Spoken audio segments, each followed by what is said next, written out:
नमस्कार। Hello DD के इस विशेष कार्यक्रम में मैं विश्वनाथ आपका स्वागत और अभिनंदन करता हूं। मैंने आज विशेष कार्यक्रम कहा है, यूँ तो हर कार्यक्रम विशेष हुआ करता है हेलो डीडी का, लेकिन आज 100वां एपिसोड है हमारा। 100वां एपिसोड बहुत महत्वपूर्ण होता है किसी भी ज़िंदगी में, और इसके लिए मैं आप सबका अभिनंदन करना चाहता हूं, क्योंकि अपने दर्शकों के प्यार से, उनके सहयोग से ही हम इस मुकाम तक पहुंच सके हैं। लेकिन विशेष एक और दृष्टि से भी है। आज इस एपिसोड में जिस व्यक्ति को हमने बुलाया है, वो व्यक्ति अपने आप में एक लेजेंड बन चुका है। वो व्यक्ति, मैं नाम थोड़ी देर बाद बताऊंगा आपको। बहुत बहुत साल पहले, करीब 50-60 साल पहले, गुरदासपुर नाम की एक जगह से चल करके मुंबई शहर में पहुंचा था। जेब में कुल 35 रुपये या 40 रुपये थे। आँखों में बहुत सारे सपने थे, दिल में बहुत सारे अरमान थे, और उस व्यक्ति ने यहाँ आकर के 2 ही साल में एक ऐसा लक्ष्य पा लिया जो फिर आगे बढ़ता गया। मेरी ज़िंदगी एक मुसलसल सफ़र है, जो मंजिल पर पहुँचा तो मंजिल बढ़ा दी। कुछ ऐसी ज़िंदगी रही उस शख्सियत की। उस शख्सियत का नाम है सदाबहार देवानंद। देव साहब, मैं आपका स्वागत करता हूँ स्टूडियो में।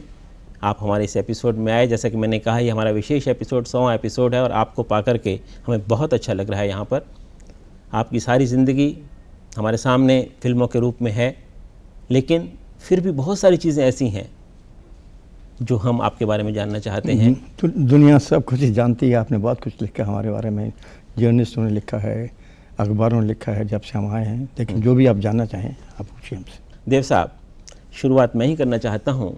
एक लंबा अरसा हुआ है, 45 में आपने शुरुआत की थी अपनी फिल्मी ज़िंदगी की। आज हम 2002 में हैं। 80 साल के करीब आपकी उम्र हो चुकी है। एक लंबा सफ़र आपने तय किया। इस लंबे सफ़र के बारे में कुछ जानना चाहूँ अगर मैं, कि आपको कैसा लग रहा है आज इस मुकाम पर पहुँच करके, कि जो चीज़ 50 साल पहले शुरू हुई थी आज कहाँ पहुँची आकर के? देखिए, मुझे ऐसा लग रहा है जैसे मैं आज ही आया हूँ। पहले जब मैं पहुँचा तो 1943 लाहौर से आया। फ्रंटियर मेल अब नहीं है, उस वक्त हुआ करती थी। लाहौर इस वक्त भारतवर्ष में नहीं है, पाकिस्तान में है। बॉम्बे सेंट्रल वही है।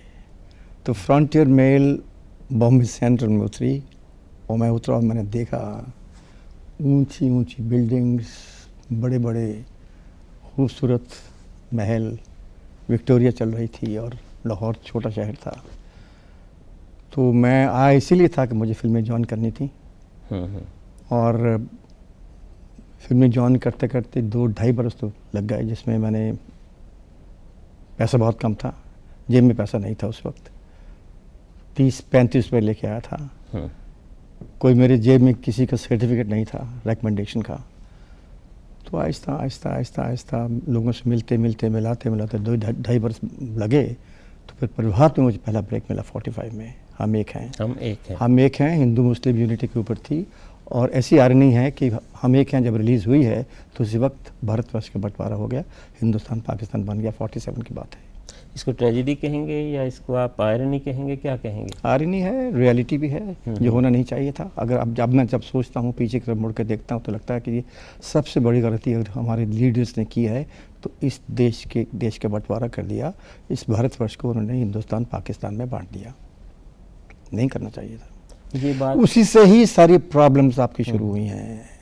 अभी आप देखिए आज क्या हो रहा है, पाकिस्तान, कश्मीर। ये एक मानसिकता का बंटवारा भी तो हो गया ना साथ साथ, कि हम लोग बट गए सोच के स्तर पर भी, सिर्फ भौगोलिक स्तर पर नहीं। पाकिस्तान हिंदुस्तान तो बना ही, तो ये सारी बात तो मानसिक ही है ना। आदमी थिंकिंग करता है तो बंटवारा होता है ना। मानसिक से फिजिकल आता है सारा, शारीरिक। लेकिन मैं आपको फिर वहीं गुरदासपुर ले जाना चाहता हूँ। एक लड़का था वहाँ पर जिसका नाम था देवदत्त। नहीं, धर्मदेव।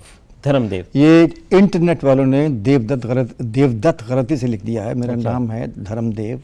मैंने धर्म को उड़ा दिया क्योंकि मुझे लगा कि धर्म बहुत ज़बरदस्त प्रॉब्लम है। That's what I wanted to ask. ये मैंने पूछना धर्म चाह को रहा उड़ा था। दिया और देव रखा और देव के साथ आनंद जोड़ दिया, इसलिए आनंद मेरा सरनेम है। मेरे पिताजी का सरनेम आनंद है और इसलिए मैं धर्मदेव आनंद से देव आनंद बन गया। देवानंद हो। लेकिन ये बताइए कि धर्मदेव एक व्यक्ति का नाम था, देव भी एक व्यक्ति का नाम है, लेकिन धर्मदेव से देव तक की जो यात्रा थी, मैं उस समय ले जाना चाहता हूँ कि आप फिल्मों में आए कैसे? क्यों आपके मन में ये आया कि मुझे बम्बई जाना चाहिए? क्यों आपने सोचा कि मुझे मैं फिल्मों में जाना फिल्मों के चाहिए? लिए ही बम्बई आया था। हाँ। मेरा वही लक्ष्य था कि मुझे बम्बई इसलिए जाना है कि मुझे हीरो बनना है। आपके पिताजी तो आपको फिल्मों में मेरे नहीं पिताजी जाना वहाँ नहीं चाहते थे, मैं लाहौर से आया था। मेरे पिताजी गुरदासपुर में थे हम्म। और मैं एमए करना चाहता था, लिटरेचर इन इंग्लिश। हाँ, और मेरे पिताजी के पास पैसे नहीं थे उस वक्त कॉलेज में भेजने के लिए। तो मैंने कहा या तो मुझे एमए करवाइए और नहीं तो फिर मैं जाता हूँ फिल्मों में। Bye bye. चला गया। और मैं निकलता हूँ और जो मेरे पास पैसे थे मैंने अपनी गठरी में सामान डाला और फ्रंटशिप में गुनगुनाता हुआ बम्बई पहुँच गया। और उसी अदा से आपने कहा दो होगा बाय ढाई- bye Gurdaspur, bye bye Lahore. Bye bye Lahore तो आदमी कहता ही, लेकिन याददाश्त तो रहती है। लेकिन हाँ, तो मैं आ गया यहाँ। 2-2.5 साल का स्ट्रगल था। क्या गुनगुनाते हुए आए थे आप वहाँ से, कुछ याद है? ख़ास गाना नहीं था, लेकिन एक ज़िंदगी की एक फ्यूचरिस्टिक सी एक तान होती है और वो उसको ढाल नहीं सकते गाने के अंदर। वो आपके मन में है कि मुझे कुछ करना है, क्या करना है। मुझे लक्ष्य तो मालूम था और लक्ष्य को पाते 2.5 बरस लगे और 2.5 बरस के बाद ब्रेक मिला। मैं हीरो बना, प्रभात में पहुंचा। मेरे पास 3 साल का कॉन्ट्रैक्ट था। 400 रुपये मुझे मिलते थे, जिसमें से 65 रुपये वो काट लिया करते थे टैक्स के। और 365 काट लिए, 335 बचे। उसमें से कुछ पैसे मैं लाहौर अपनी बहनों को भेजता था और बाकी जो बचता था, बहुत पैसा था मेरे पास उस वक्त, लेकिन क्योंकि उससे पहले मैंने स्टारवेशन का पीरियड देखा था। फाका कशी थी और कुछ पैसे थे नहीं। 35 रुपये लेके आए थे आप। हाँ, तो फिर आहिस्ता जब मैं हीरो बना, हीरो से थोड़ा बड़ा हीरो बना, फिर थोड़ा स्टार बना, स्टार से बड़ा स्टार बना, बहुत बड़ा स्टार बना और फिर गाइड बनाई हमने। Guide was watermark, international film थी। अमेरिकन के साथ हमने उनको कोलैबोरेशन बनाया और फिर लगा कि इसके बाद क्या है। मैं पढ़ा लिखा था, मेरा माइंड जो था बड़ा अवेकन था और अंदर बड़ी ज़बरदस्त एक रोशनी थी और ऑप्टिमिस्टिक था। तो मैंने कहा भाई ये जो मीडियम है, ये मीडियम डायरेक्टर का है और लेखक का है। और मैंने अपने आप का अंदर टटोला तो मुझे लगा कि मैं लिख भी सकता हूँ, मैं डायरेक्ट भी कर सकता हूँ। मैंने सारी चीज़ें सीख ली हैं। तो अभी कुछ अपने ऐसी बात की जाए जो किसी ने की नहीं है। लोग करते हैं कुछ स्टारडम के बाद, या तो स्टार ख़त्म हो जाते हैं और या ग्रेजुएट करते हैं towards a bigger thing, and that bigger thing is taking the direction. Film बनाना एक जो फिल्म है, ये डायरेक्टर के हाथ में है। अगर वो डायरेक्टर अपनी फिल्म में लिखता भी है तो ये अल्टीमेट है। तो I switched over after the guide. तो ये क्यों सोचा आपने कि डायरेक्टर का मीडियम है, इसलिए मुझे इसमें चाहिए? क्या पाना चाहते था फिल्म बना करके जो फिल्म में काम करके नहीं मिल रहा था आपको? फिल्म में काम करके बहुत कुछ मिल गया, मैं इतना बड़ा स्टार बन गया, लेकिन उसके ऊपर क्या था? और कितने बड़े स्टार इंडिया में बन सकते थे आप गाइड के बाद? तो हम लिखना चाहते थे, आप अपनी फिल्में ऐसी बनाना चाहते थे जो किसी ने बनाई नहीं है। आप मेरी फिल्म क्या चीज़, क्या देना आप चाहते मेरी थे फिल्म का पूरा ग्राफ देखिए, मैंने क्या क्या बनाया है। एक फिल्म दूसरे से फ़र्क है। मेरी पहली फिल्म जो मैंने बनाई, देखी, प्रेम पुजारी जी। 1965 पाकिस्तान के कॉन्फ्लिक्ट पर पिक्चर बनाई, किसी ने बनाई। सेकंड पिक्चर मैंने लिखी और बनाई, हरे राम हरे कृष्णा, जो उस एडिक्शन के ऊपर थी, हिपीज के ऊपर थी, ड्रग्स के ऊपर थी। फिर मैंने देश परदेश बनाई जो इलीगल इमिग्रेशन के ऊपर थी, विलायत के ऊपर। फिर मैंने हम नौजवान बनाई जो एजुकेशन के ऊपर थी। फिर मैंने 100 करोड़ बनाया जो पॉलिटिकल करप्शन के ऊपर थी। फिर मैंने स्वामी दादा बनाया जो एक साधु के ऊपर थी, अमेरिकन लड़की उसमें उसकी आशिक हो जाती है। और फिर मैंने लेटली एक पिक्चर बनाई जो सेंसर के ऊपर थी, और अभी एक फिल्म बना रहा हूँ जिसका नाम लव एंड टाइम स्क्वायर है। तो मुझे चांस मिला कि मैं दुनिया घूमूं और मेरी अंदरूनी जो मेरी ताकत थी वो बढ़ती गई और मैं एनलाइटन होता गया।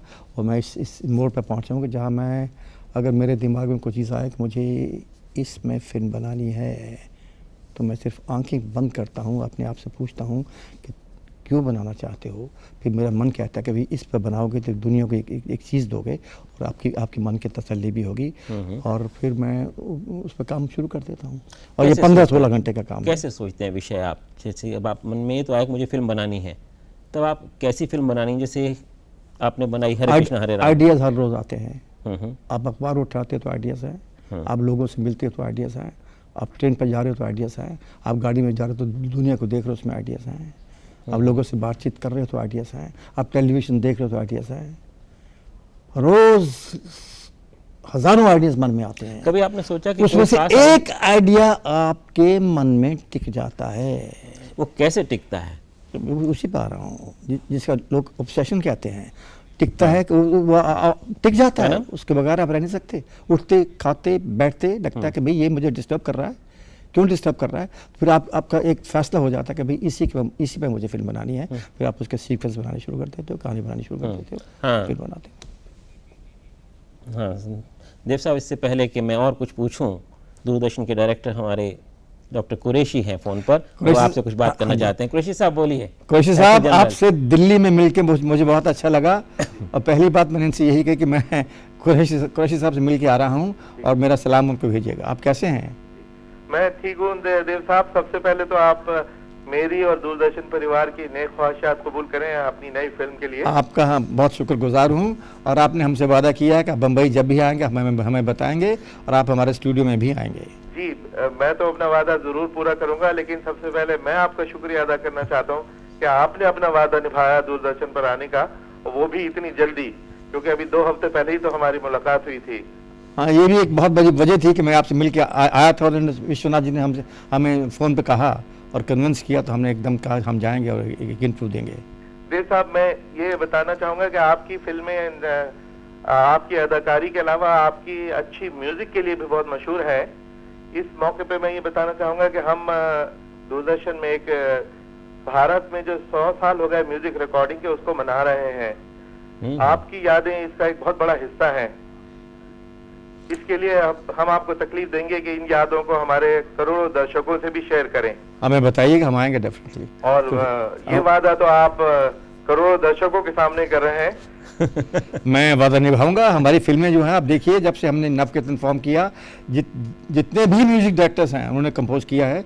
और आप अफसर से लेके इस फिल्म तक हर फिल्म में 6 गाने का लिहाज से आप देखिए कितने गाने आए हैं और 7 ही सुर हैं, सारे गामा पादानी सा, उसमें से क्या क्या टूने बनी हैं। और हम जाहिर है कि हम जब आप कहेंगे आप अपना प्रोग्राम बनाएंगे, हम उसमें शामिल होंगे, शरीक होंगे। बहुत बहुत शुक्रिया देव साहब। थैंक यू डॉक्टर कुरैशी, आपने एक वादा बहुत बड़ा ले लिया देव साहब से हम सब के लिए। और ज़रूरी है कि जब म्यूज़िक की बात आएगी फिल्मों में, तो देव साहब का म्यूज़िक, जिनकी हर फिल्म के गाने हिट होते हैं, फिल्म चाहे हिट हो या ना हो, लेकिन गाने ज़रूर हिट हुए आपकी फिल्मों के। मैं उस पर भी आपसे बात करना चाहता था, लेकिन हम जहाँ थे कि जब आप कोई थीम चुनते हैं, लेकिन सॉरी, इससे पहले एक फ़ोन शायद आ रहा है। प्रथमेश हैं भुसावल से, मैं उनसे कहता हूँ। प्रथमेश बोलिए, क्या पूछना चाहते हैं आप देव साहब से? हेलो देवानंद जी, नमस्कार। हाँ भैया, कैसे हो? भोपाल कैसा है? देवानंद जी, हम आपसे पूछना चाहते हैं। हाँ बोलिए, पूछिए। कि आपने अब तक जिन भी फिल्मों में काम किया है, उसमें से आपकी सबसे फेवरेट फिल्म कौन सी है? और आपके साथ जिन अभिनेत्रियों ने काम किया है, उन अभिनेत्रियों में से आपकी सबसे फेवरेट अभिनेत्री कौन सी है? देखिए, पहले दूसरे सवाल का जवाब दे दूं, वो ये है कि सारी ही अभिनेत्रियां फेवरेट रही हैं, किसी को सिंगल आउट करना बहुत मुश्किल है। और सबसे फेवरेट फिल्म, जब मैं किसी फिल्म में काम करता हूं तो उस वक्त वही फिल्म मेरी सबसे फेवरेट होती है। कई फिल्में पॉपुलर हो जाती हैं, हिट हो जाती हैं, कई फिल्में हिट नहीं होती हैं, लेकिन क्रिटिक्स उनको पसंद करते हैं। तो मैं शुरू से ही, मैंने जितनी फिल्में उठाई हैं अपने मन से उठाई हैं। तो जाहिर है कि जब मैंने अपने मन से कोई फिल्म को उठा के काम किया हो, तो जाहिर है उस वक्त जब मैं काम करते वक्त वो फिल्म मेरी फेवरेट ही थी। लेकिन एक जिज्ञासा रहती है कि कौन सी फिल्मों को लोग कहते हैं गाइड बहुत अच्छी थी और वाकई अच्छी थी, लोग कहते हैं हरे रामा बहुत अच्छी थी, वाकई अच्छी थी, और म्यूज़िक तो हर फिल्म का अच्छा रहा है। आपकी कौन सी फेवरेट फिल्म अच्छी रही है? प्रथमेश लगता है फ़ोन पर नहीं है इस समय, लेकिन मुझे लगता है कि आपके दीवाने जो हैं उनको आपकी हर फिल्म अच्छी लग जाती है। और ये खासियत है कि जब भी आप कोई नई फिल्म लेकर के आते हैं, तो जैसा कि आपने बताया कि कोई नई थीम होती है उसके पीछे, सिर्फ कोई लव स्टोरी नहीं है वो, उसके पीछे एक उद्देश्य भी होता है। आपने गिनाए भी इस तरह की चीज़ें। आप, जैसे मैं पूछ रहा था शुरू में आपसे कि जब आप कोई विषय चुनते हैं तो कैसे चुन लेते हैं उस विषय को? तो एक तो उसका कारण आपने बताया कि उसके पीछे कोई उद्देश्य होना चाहिए। देखिए, ये डिस्टर्बेंस होती है। आप बहुत बड़े राइटर हो और लिखते लिखते लिखते लिखते लिखते अचानक आपके दिमाग में एक एक रोशनी से आई कि भाई इस टॉपिक में मैं लिखना चाहता हूँ। कहाँ से आया? You can't explain it. इसलिए कि आपका मन एनलाइटेंड है। जो ज़िंदगी में कुछ हो रहा हो उसके ऊपर एक अचानक एक चीज़ टक से आपको ट्रिगर ऑफ करता है आपके मन में। उसके बाद आप सो जाते हैं, अगले दिन उठते हैं, लगता है कि वो फिर डिस्टर्ब कर रहा है। तो कई हफ्ते वो आइडिया आपको डिस्टर्ब करता रहता है। फिर आपको डिसीजन हो जाता है, फैसला हो जाता है कि भाई शायद ये मेरी अगली फिल्म है। आप उस पर काम करने लगते हो। और जितनी भी मैंने फिल्में बनाई हैं वो मौजूदा ही टॉपिक्स पे हैं, कंटेम्प्रेरी हैं, जो हो रहा है उस पर ही बनाई मैंने। कि मैं कभी हिस्ट्री पर नहीं गया हूँ, इसलिए वो फिल्में मॉडर्न हैं और फ्यूचरिस्टिक हैं। आप कोई भी फिल्म मेरी उठा के देख लीजिए। मॉडर्न सवालों को उठाना चाहते हैं आप, जो कुछ समाज में हो रहा है उसको आप सामने लाना चाहते हैं और अपने तरीके से लाना चाहते हैं। ये बात आज से पहले भी कही गई। जब पहली फिल्म बनी थी तब भी ये सोचा गया था कि हम समाज में क्रांति लाना चाहते हैं, इस तरह की कुछ बात हो। ऐसा आप भी सोचते हैं क्या कि फिल्मों से कुछ क्रांति आ सकती है? नहीं, फिल्मों से क्रांति एक पॉइंट व्यू है, फिल्म एक पॉइंट व्यू है। मैंने एक किसी टॉपिक पर फिल्म बनाई है तो वो मेरा पॉइंट ऑफ व्यू कि मेरा नज़रिया है, कि मेरा ये ख्याल है। अपने ख्याल से चले हो। अगर आपका ख्याल दुनिया की रिएक्शन के साथ सिंक्रोनाइज करता है तो पिक्चर हिट है। अगर सिंक्रोनाइज नहीं करता है तो पिक्चर फ्लॉप है। इसका मतलब ये नहीं कि पिक्चर बुरी है। शायद लोगों का नुक्ता नज़र फ़र्क रहा है आपकी सोच से, लेकिन आपने बनाया है और बड़ी भारी सेटिस्फेक्शन है कि आपने एक चीज़ को पकड़ा, उसका अपने पॉइंट ऑफ व्यू से कहा और दुनिया ने उसको देखा। ये बहुत ही बड़ी बात है। ये इतनी बड़ी बात है कि उसका नशा वही जान सकता है जो फिल्म बनाने वाला है, क्योंकि उस वक्त वो आदमी डिस्कस हो रहा है। दुनिया उसको डिस्कस कर रही है, क्रिटिसाइज कर रही है, एडमायर कर रही है, लेकिन डिस्कस ज़रूर कर रही है। किसी ने एक बात कही है और ऐसी बात कही है जो लोगों के दिमाग में थी और अपने पॉइंट ऑफ व्यू से कही है। वो अपने आप में बादशाह महसूस करता है उस वक्त। आपको ऐसा नहीं लगता कि फिल्मों की दुनिया में इस समय व्यवसाय या व्यापार या पैसा कमाना ज़्यादा महत्वपूर्ण हो गया है, बजाय इसके कि आप कुछ सोचें, कुछ दृष्टिकोण देना चाहें दुनिया नहीं, में? क्या देखो, चीज़ ज़्यादा महत्वपूर्ण सबसे पहली बात तो ये कि पैसे के बगैर तो पिक्चर बनती नहीं है। पैसा अगर आपकी जेब में नहीं है तो पिक्चर कहाँ से बनेगी? लेकिन 50-50 करोड़ रुपए की, 60-60 करोड़ रुपए की फिल्में बनाने की ज़रूरत आप महसूस करते हैं? नहीं, मेरा नहीं ख्याल कि 50 करोड़ रुपया भी लगता होगा। ये लोग एग्जेजुएट करते हैं। अच्छा। तो मैं फिल्म बनाने वाला इंसान हूँ, मुझे मालूम है। और जो लोग वेस्ट करते हैं वो शायद 50 करोड़ लगाते हैं। अगर आप वेस्ट नहीं करोगे तो शायद वही पिक्चर आप 25-30 की बन सकती है। बड़े स्टार्स लेते हो पैसा लगता है, बड़े म्यूजिक डायरेक्टर लेते हो पैसा लगता है, अच्छी लोकेशंस पर जाते हो, पिक्चराइजेशन में पैसा लगता है, और पिक्चर की माउंटिंग में पैसा लगता है। जहाँ पैसा खर्चना चाहिए वो पैसा लगता है। क्यों नहीं? उसके बगैर पिक्चर का मज़ा नहीं है, दुनिया देखती भी नहीं है। तो जितनी ही आप, और उतना ही पैसा लगाना चाहिए जितना कि उस फिल्म में लगाने की ज़रूरत है। हम इसके बारे में फिर बात करेंगे। इस बीच एक फ़ोन है और आपसे संजीव शर्मा जालंधर से बात करना चाहते हैं। संजीव जी पूछिए, क्या सवाल पूछना चाहते हैं आप देवानंद जी से? मैं पूछना चाहता हूँ कि हाँ बोलिए। कि गाइड पिक्चर में जो आपने काम किया है वो मेरे को बहुत अच्छा लगा। उसमें जो आपने मेन गाना वगैरह किया। संजीव, अपना टीवी सेट जरा आवाज कम कर लीजिए। अच्छा जी। हाँ तो संजीव बोलो। तो आप मतलब हमें बताइए कि आपको कौन सी पिक्चर सबसे जिंदगी में सबसे अच्छी लगी? ये वही सवाल है जो पहले पूछा गया है। आपने खुद कहा कि गाइड बहुत अच्छी है तो ज़ाहिर है गाइड ही अच्छी होगी। हाँ, लेकिन कुछ और सवाल पूछना चाह रहे थे आप। लोगों को गाइड बहुत अच्छी लगी थी और आज भी अच्छी लगती है। मतलब आप तो देखते नहीं अपनी फिल्में फिर से मुड़ करके। लोगों ने मुझे पागल कहा था जब मैंने गाइड प्लान की थी। लोगों ने कहा था पिक्चर सेंसर में पास नहीं होगी, इसमें एडल्ट्री का एंगल है। फिर लोगों ने ये भी कहा कि देव की इमेज जो है रोमांटिक इमेज है, लोग उसको एक्सेप्ट नहीं करे कि इसको साधु बना दिया। फिर लोगों ने ये भी कहा कि साधु बनाने के बाद ये मर गया, तो कैसे चलेगी? और शुरू में नहीं चली थी, लेकिन शुरू में तो बिकी भी नहीं थी वो। हाँ, बिकी भी नहीं थी। और लेकिन आहिस्ता कल्ट बन गया। अभी जब भी पिक्चर कभी रिलीज होती है टीवी पे तो दुनिया, इस देश का और बाहर के मुल्कों में बहुत से लोग टीवी सेट पर ही बैठे रहे। फरीदाबाद से धीरज चौधरी। धीरज जी पूछिए, क्या सवाल है आपका? हेलो देव साहब। हाँ धीरज साहब, हरियाणा से बोल रहा हूँ। हाँ बोलिए। हरियाणा से?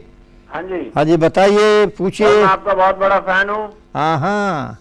और आपने जैसा कहा कि मैं अपनी हर नई फिल्म से पब्लिक को एक मैसेज देता हूँ, तो आपकी जो नई फिल्म आ रही है, आप उससे पब्लिक को क्या मैसेज देना चाहते हैं?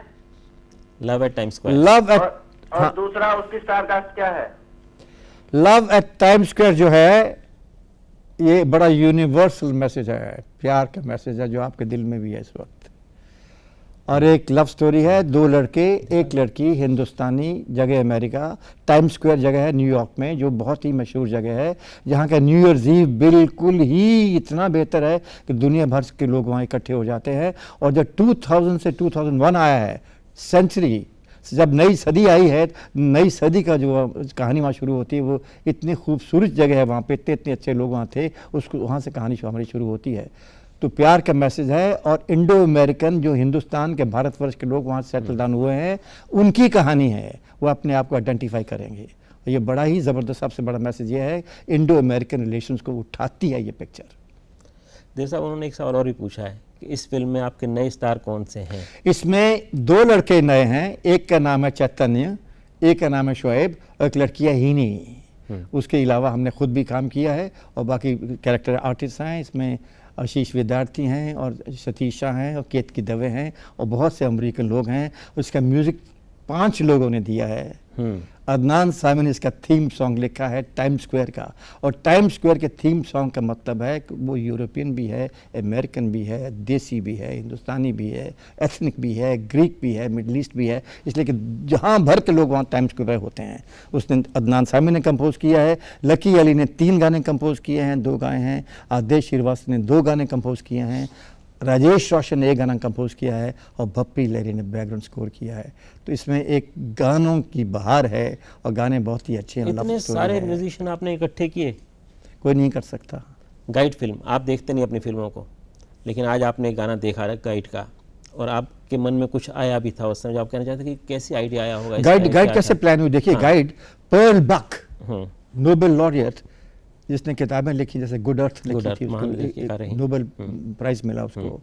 वो इंडिया में आई, उन्होंने पिक्चर बनानी चाहिए हिंदुस्तानी एक्टर्स के साथ, सबसे मुलाकात की, हमसे भी मुलाकात की, और हम कुछ क्लिक हो गए कि देव साहब आपके साथ फिल्म बनाते हैं।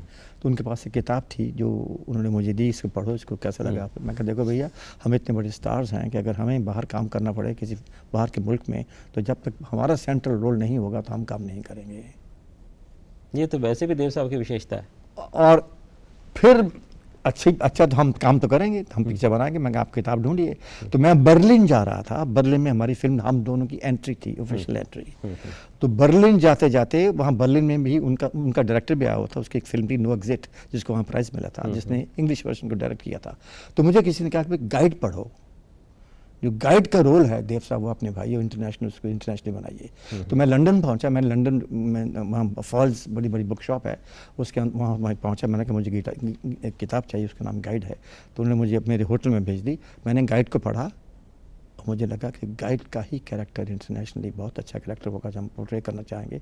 तो मैंने पर्ल बक अमेरिका में फ़ोन किया है कि मेरे पास एक किताब है गाइड, अगर आप उसको पढ़ लें तो अगर आपका मन चाहे तो हम आपके साथ कोलैबोरेट करेंगे। तो गाइड परफॉर्म हो रहा था ऑफ ब्रॉडवे पे, उसका अच्छा। प्ले बना हुआ था। तो उन्होंने कहा गाइड तो हमने पढ़ा है। तो मैंने कहा उसको बताइए आगे कैसे बढ़ें, कि आप अमेरिका आ जाओ। तो मैं अमेरिका पहुंच गया, उनके हम जाकर बातचीत हुई, हम क्लिक हो गए। तो फिर आगे बात बनने से पहले तो राइट आपके पास होने चाहिए। तो मैं तो आर के नारायण को जानता नहीं था। तो उसके मैंने एड्रेस पकड़ा, मैसूर में थे। तो मैंने कैलिफोर्निया से उनको फ़ोन किया कि मैं देवानंद बोल रहा हूँ। कि देवानंद कौन? Film star Dev Anand? मैं कहा फिल्म स्टार देवानंद। अरे कैसे हो? मैं बहुत अच्छा हूँ, आप कैसे हैं? बहुत अच्छे हैं। क्या बात है? मैं क्या बात यह कि हमें आपकी किताब के राइट्स चाहिए। तो ले लो, पिक्चर बनाओ। क्या कैसे करें? कहाँ से बोल रहे हो? मैं कैलिफोर्निया से। तो कब आ रहे हो? मैं क्या अगले हफ्ते आ रहा हूँ। अब बम्बई पहुँच जाओ, वहाँ से आप फ्लाइट पकड़ो, आप बेंगलोर आ जाओ, मैं मैसूर से ड्राइव करके बेंगलोर पहुँचता हूँ और हम डील स्ट्राइक कर लेंगे। We struck the deal. And Guide के 2 वर्जन, जो अंग्रेजी गाइड है वो हिंदी गाइड नहीं है। जो अंग्रेजी गाइड बहुत बोल्ड है, straight, absolutely bold. Guide was primarily written for the American readers. मैं इस बारे में आपसे बात करूंगा कि क्यों 2 आपने अलग अलग बनाए थे और अमेरिकन रीडर्स क्या चाहते थे। पर इस बीच अकोला में आदिनाथ जादव बैठे हुए टेलीफोन पर, आपसे बात करना चाहते हैं। जादव साहब कैसे हैं? हाँ बोलिए जादव साहब। हेलो, नमस्ते साहब। नमस्ते भैया। आपको बहुत बहुत आपको मैं मेरे स्कूल लाइफ और मेरे कॉलेज लाइफ से बहुत आप मेरे फेवरेट हीरो रह चुके हैं। हाँ हाँ हाँ और बहुतों मैं के रह आपकी चुके हैं। सभी फिल्में देखी हैं। हाँ हाँ। और मुझे आपके सभी फिल्मों के गीत और सब फिल्में बहुत अच्छी लगी है। और हाँ, सवाल क्या पूछना चाहते हैं आप यादव साहब? और माया फिल्म में से मैं एक गीत सुनना चाहता हूँ। गीत 16 साल, सीआईडी, मुनीम जी, ये सभी पिक्चर मुझे बहुत अच्छी लगी थी। तो आप माया फिल्म में से एक गीत सुनवा दीजिए आप। माया का? आप सुनाइए। देव साहब, माया का गीत भी हम सुनवा देंगे, ऐसी कोई बात नहीं, क्योंकि माया के गीत सचमुच अच्छे थे, वो संगीत भी बहुत अच्छा था उसका। दिल्ली में संतोष बंसल बैठे हैं। संतोष जी पूछिए, क्या सवाल है आपका? नमस्कार देवानंद जी। हाँ संतोष जी, नमस्कार। आप नमस्कार। आप हाँ देवानंद जी, मुझे ये बताइए, आप अपने आप को इतने यंग कैसे रखे हुए इतने सालों तक? ये क्या राज है? और राज की ही बात बतानी पड़ेगी। देखिए, दो चीज़ें हैं। राज तो राज ही है, और राज खोला कैसे जाए, पहली बात तो ये है। अगर राज है तो, लेकिन कोई राज नहीं है इसमें। मेरी कोई एफर्ट नहीं है। मैं अपने काम में व्यस्त रहता हूँ, मुझे मज़ा है उस काम में ही, मेरा नशा है।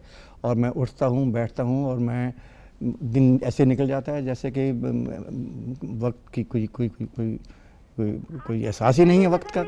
और मेरे इतना खूबसूरत काम है, मुझे उसमें मज़ा आता है काम करने का। उस मज़े में ही शायद जवानी रहती है इंसान की, एक्साइटमेंट रहती है। हाँ संतोष कुछ और पूछना चाह रही थी, कुछ न? हाँ बोलिए। आपकी भारत में रिलीज कब हो रही है फिल्म आने वाली?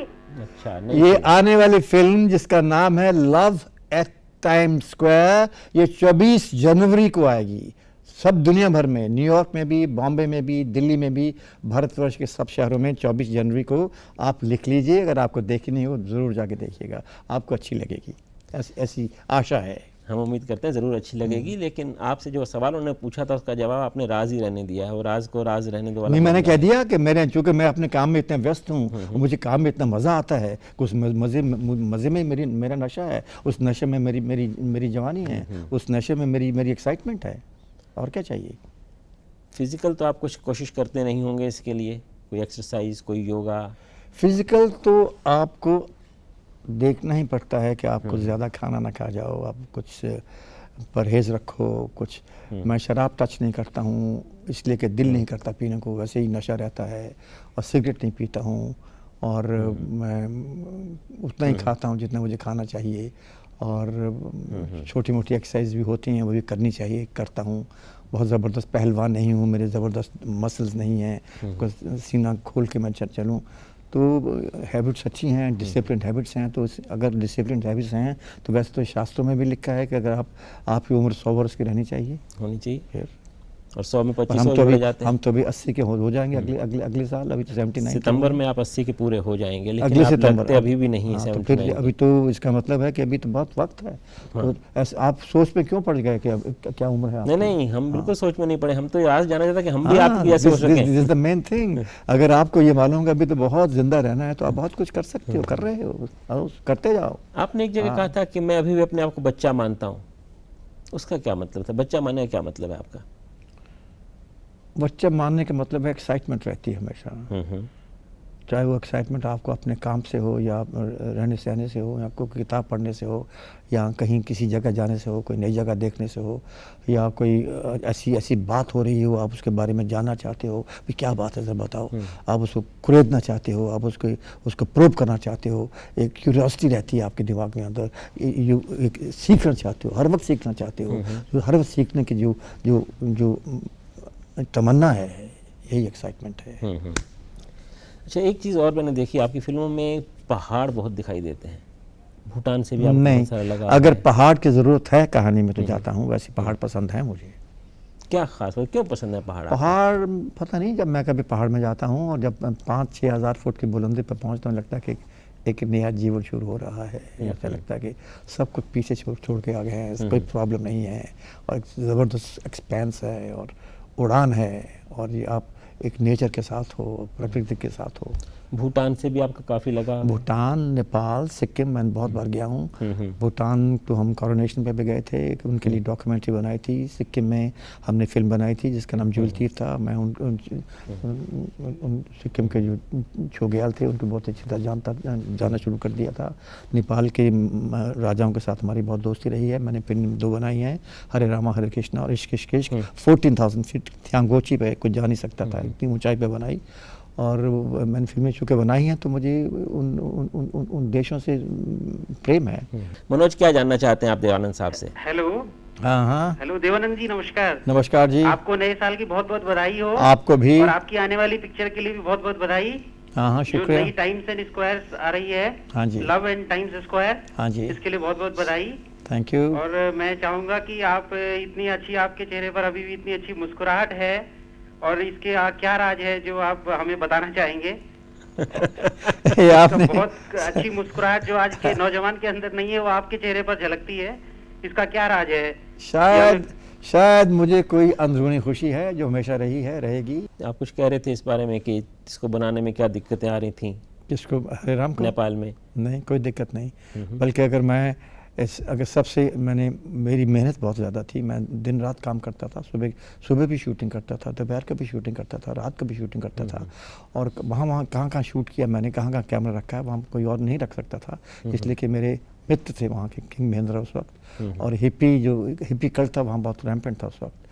और कहानी भी वहीं पैदा हुई। वहीं से मुझे एक ऐसे हादसा हुआ जो मैंने देखा, मेरी नज़रों ने देखा, जिस पर मैंने अपनी फिल्म को आधारित किया।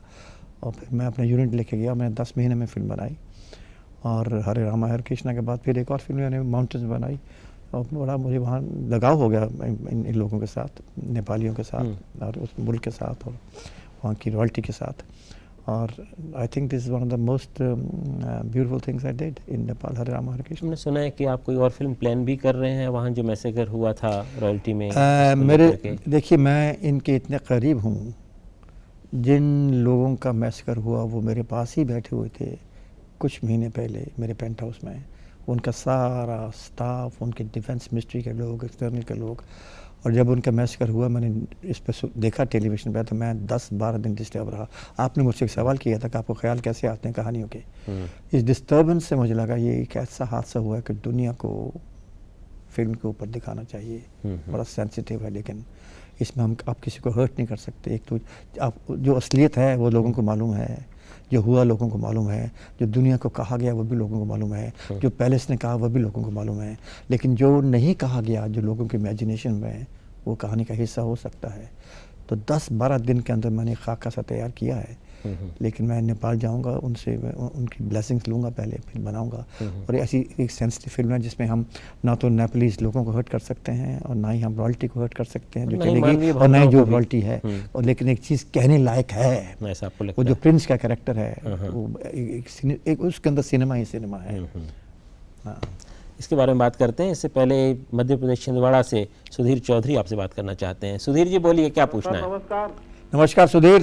सर, आपसे एक जानकारी लेना था कि जो आज पहले मतलब 1980-85 से पहले जो फिल्म बनती थी वो अपने भारतीय संस्कृति का उसमें कहीं ना कहीं उद्देश्य रहता था।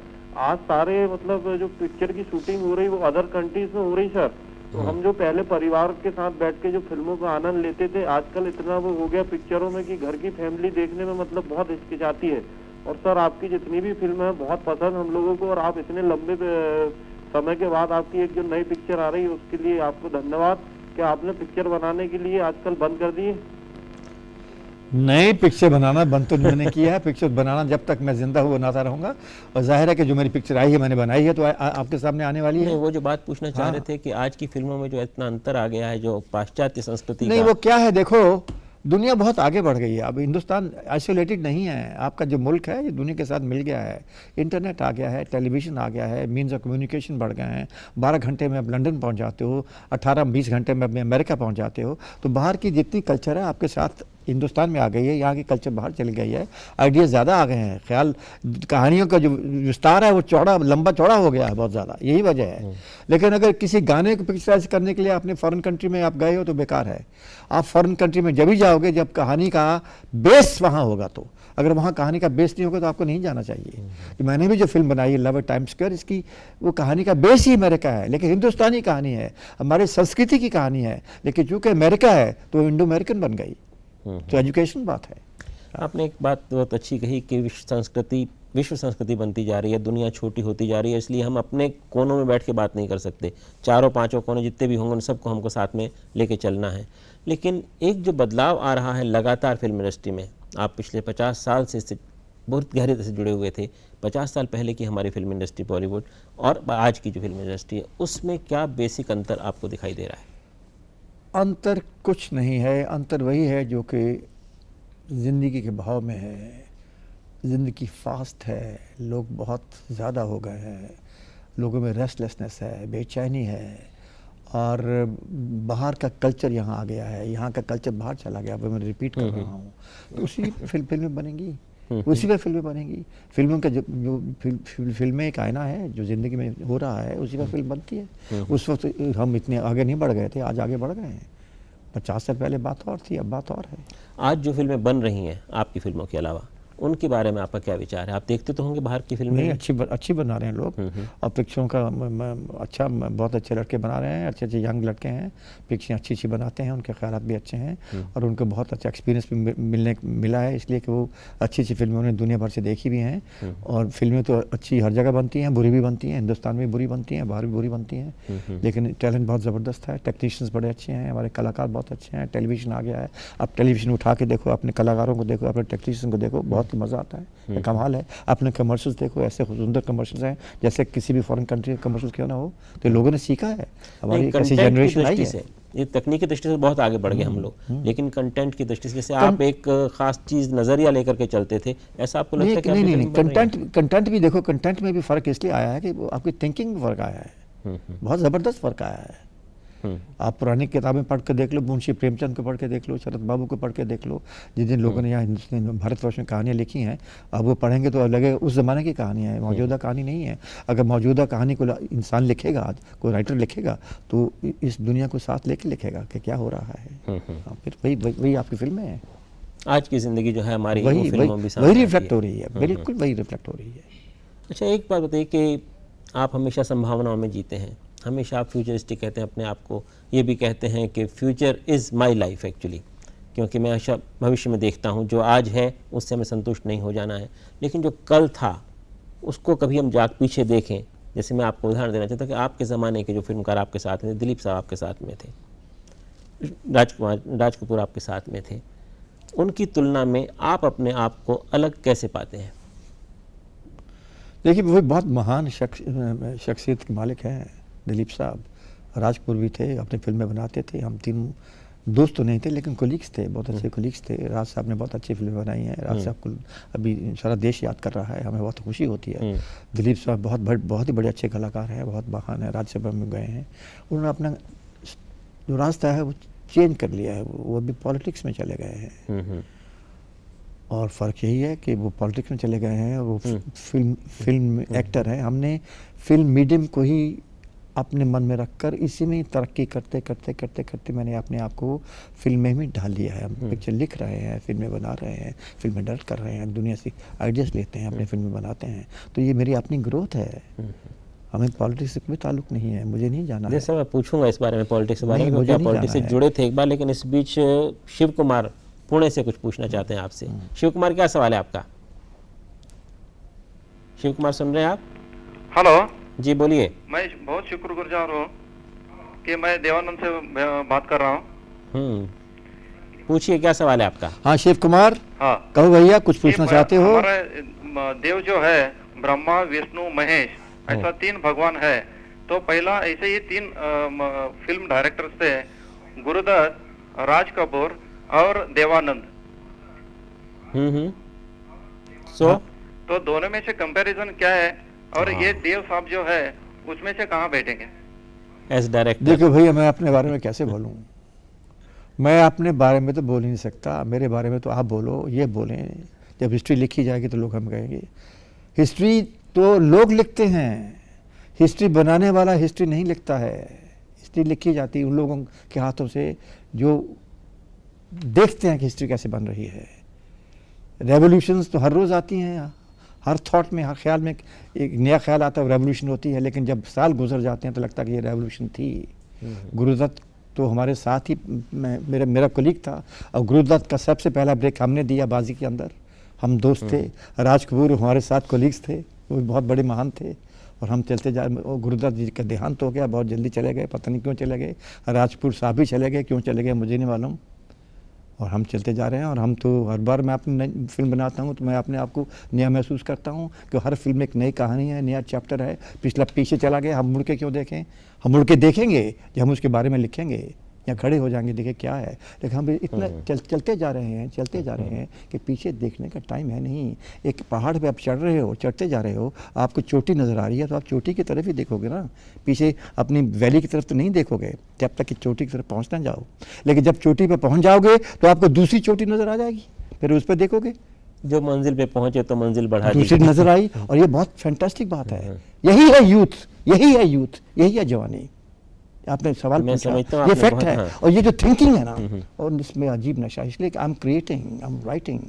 मैं अपने आप को बहुत जब क्रिएट करता हूँ मुझे लगता है बहुत ही मज़ा आ रहा है मुझे, जो किसी को नहीं आ रहा। इतने सवाल मुझसे लोग पूछते हैं, मैं कहता भाई आपको देवानंद बन जाओ तो आपको पता चलेगा मैं क्यों कर रहा हूँ ऐसा। अब देवानंद तो सब बन नहीं पाएंगे देव साहब, देवानंद तो एक है। ऐसी बात नहीं, एक हो गया। देखिए मेरा स्पैन, देखिए मैं 55 में मुझे लीड मिली, 2003 56 ईयर्स का मेरा करियर है, मैं अभी तक लीड करता चला जा रहा हूँ।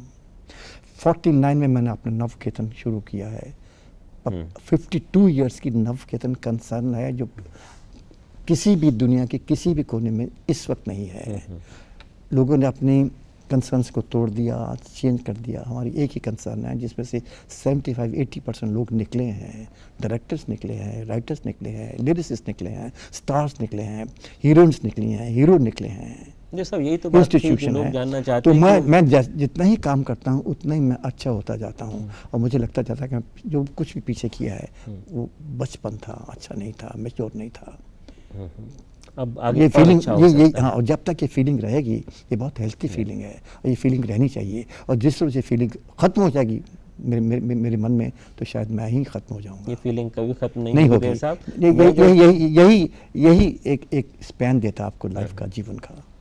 एक बहुत अच्छी बात आपने की देव साहब कि ज़िंदगी में कुछ पाने की इच्छा हमेशा बनी रहे, और हमेशा बेहतर पाने की इच्छा बनी रहे। और चूँकि ये क्रिएटिव काम है, एक फिल्म आपने दी, दुनिया ने देखी, दूसरी फिल्म तैयार है। एक आखिरी सवाल देव साहब मैं जानना चाहता हूँ, बहुत कुछ कहा है आपके बारे में, बहुत कुछ लोगों को पता है, लेकिन बहुत कुछ ऐसा है जो नहीं पता है, जो आप बता सकते हैं। जैसे अभी आप कुछ बातें बता रहे थे अपने बारे में कि मैं क्या हूँ, क्या बनना चाहता हूँ, कैसे बन रहा हूँ।